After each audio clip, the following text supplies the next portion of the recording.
Sa hapon na ito mga kasyuyans, nakaprepare na tayo ng mga ricados sa ating uulamin ngayong hapunan. Ayan mga kasyuyans, ito yung sibuyas, kamatis, kangkong, steam ng kangkong, okra at string onions, kung sibuyas dahon mga kasyuyans. Dito sa kabila, ito yung gabi, karlang, taro sa English. At ito naman ang string beans, kung tawago na to batong. Yan yung i-prepare natin mga kasyuyans para sa ating ricado, sa lutuin nating ulam ngayong hapon. At hindi lang dyan nagtatapos mga kasyuyan, o umpisa pa lang yan. Ito yung pampalasa, alam nyo na ito. At ang gagawin natin mga kasyuyans, magsigang tayo ng lechon.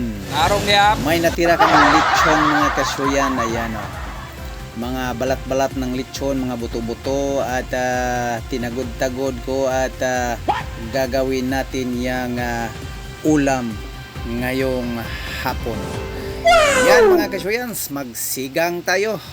Sinigang na lechon, mga isda. Ayan yung mga ricados, naka-prepare na lahat. At yan, iwag-iwagan natin, balik-balikan natin. Nag-heart-heart na yung paningin natin dyan. At ito na, ilabijog na natin itong karlang or gabi mga kasyuyans. Pasensya na't hindi ko na video ang pag-itsa ko sa lechon doon sa kalderin mga kasyuyans, kasi dinalian, nakalimot ako eh. At ito na, isunod natin itong string beans or batong. Paano masabi? At next steps na naman mga kasyuyans, itong okra at string onions. Ayan, madaming gulay mga kasyuyans at may mga asim na sabaw. Isunod na natin itong steam ng kangkong. Ayan, hayaan lang natin yung mabukalan sila at mag-enjoy sila dyan lahat.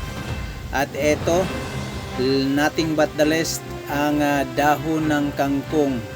Ayan, isang bukag na dahon ng kangkong. Yan, inilagay natin. At yan, nakita ninyo, nagsamual na yung kalderi natin sa mga gulay mga kasyuyans.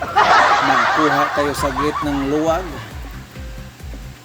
At iumod natin ito para ito'y maluluya at malulugtoy. Ayan, imumo natin siya dyan sa sabaw. At silang lahat dyan ay mag-enjoy kasama na ang mga ricados.